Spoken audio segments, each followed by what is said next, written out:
Selamat datang di Museum Purwa. Sebelum saya ajak keliling, perkenalkan nama saya Mimi Marita. Di sini saya sebagai juru pelihara. Apa sih yang di dalam museum ini? Sebelum koleksi di museum ini dulu ditempatkan 4 kali pemindahan. Yang pertama di kantor BPU, yang kedua di Taman Rekreasi Sena Putra, yang ketiga di Perpustakaan Kota. Bisa dibilang terakhir itu agak lama tempatnya di Rumah Makan Jayaningrat. Di Rumah Makan Jayaningrat itu koleksi yang ada masih belum terkumpul semua yang ada di wilayah kota. Kurang lebihnya tahun 2000 awal Dinas Pendidikan punya gagasan untuk menyimpan dulunya ini SD Mojolangu 2 yang nggak dipakai, akhirnya difungsikan untuk menyimpan koleksi yang ada di wilayah kota yang berserakan. Kurang lebih tahun 2003 baru didirikan. Tahun berikutnya tanggal 2 bulan 5 tahun 2004 didirikannya Balai Penyelamatan Cagar Budaya Purwa, diresmikan sama Pak Penny Suparto. Untuk koleksi tersebut ini peninggalan dari 5 kerajaan. Yang pertama Kerajaan Kanjuruhan, yang kedua Kerajaan Mataram Kuno berpindah dari Jawa Tengah ke Jawa Timur, yang ketiga Kadiri, yang keempat Singasari, dan terakhir Majapahit. Mayoritas koleksinya paling banyak ini Majapahit. Untuk latar belakangnya diambil dari ceritanya Singosari. Paling banyak Singosari, soalnya kita mengenalkan siapa sih Empu Purwa ini. Empu Purwa ini adalah ayahanda dari Putri Kendedes. Dia ini nanti diramalkan akan melahirkan raja-raja di tanah Jawa. Untuk berikutnya, yang terpenting di Empu Purwa ini punya keunggulan. Sebenarnya banyak, tapi yang satu ini dia lebih dibilang ikon, bendanya cuma satu, hanya di Malang, itu namanya Garisa Tikus. Nanti bisa saya tunjukkan kenapa. Masalahnya tikus ini jarang di semua arca ini, tempat duduknya atau pandestalnya itu pakai bunga teratai, tapi kalau yang ini dia keunikannya di situ, dia ada tikusnya.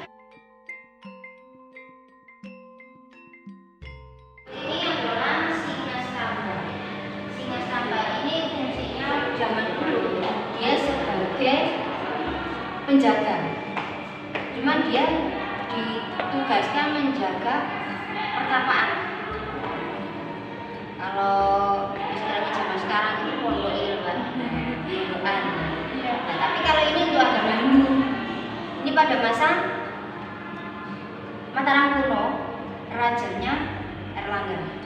Keunikan Singastamba ini umumnya ateh seperti ini, tapi dia pakai angka tahun. Di bawah tangannya ini ada angka tahun. Dia menunjukkan 951 Saka belum Masehi. Abad sekitar 7 sampai 8. Ya, saya ada tambahan lagi. Ini ada namanya Prasasti Muncang, ditemukannya di daerah Walandit. Dulu ada daerah namanya Walandit, sekarang jadi desa Bandit. Ini masih ada kaitannya di Gunung Bromo atau Kasoto, pemujaan, ya. Nah, ini pun juga inti dari prasasti ini sama pembebasan tanah perdikan, ya.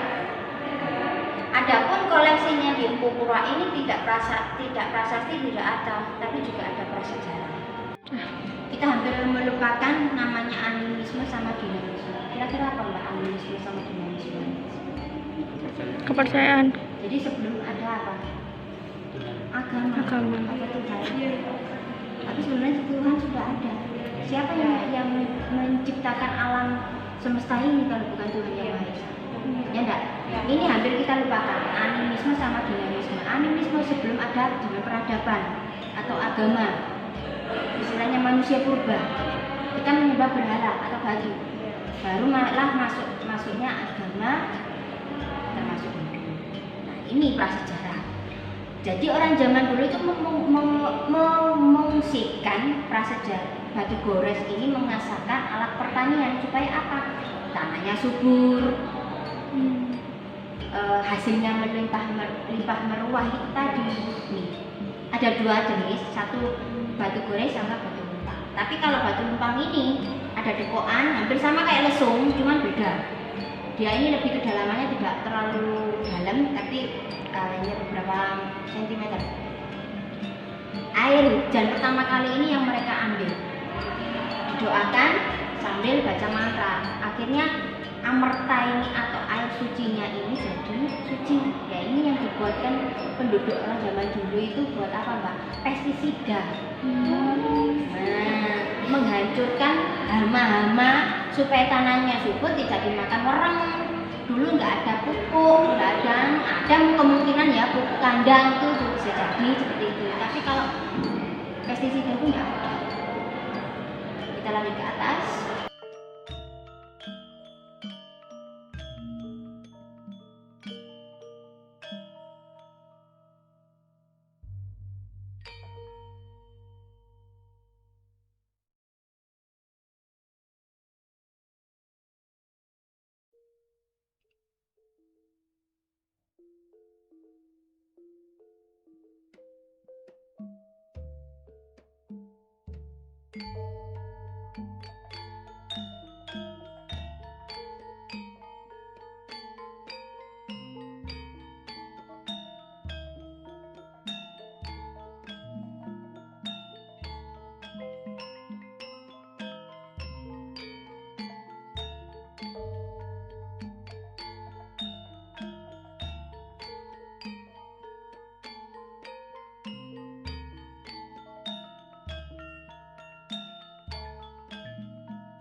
Sebutkan dari awal ikonnya di Indonesia, misalnya bulannya cuma satu, namanya Ganesha, tikusnya di bawah kakinya. Kalau lamat-lamat enggak kelihatan, tapi diamati benar-benar dengan teliti, dia pasti ada seekor tikus di bawah kakinya Ganesha ini. Nah, kebetulan Ganesha ini peninggalan pada masa kerajaan Kadiri.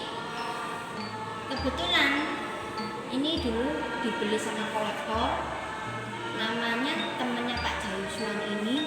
Kalau untuk namanya sendiri saya kurang paham, tapi akhirnya ini sempat dibuang Mbak sama putranya kolektor itu di tempat istilahnya dekannya pohon pisang. Akhirnya sama Pak Jayusman ini diminta, ada dua Ganesha beda masa, yang ini Kadiri, yang satunya Majapahit.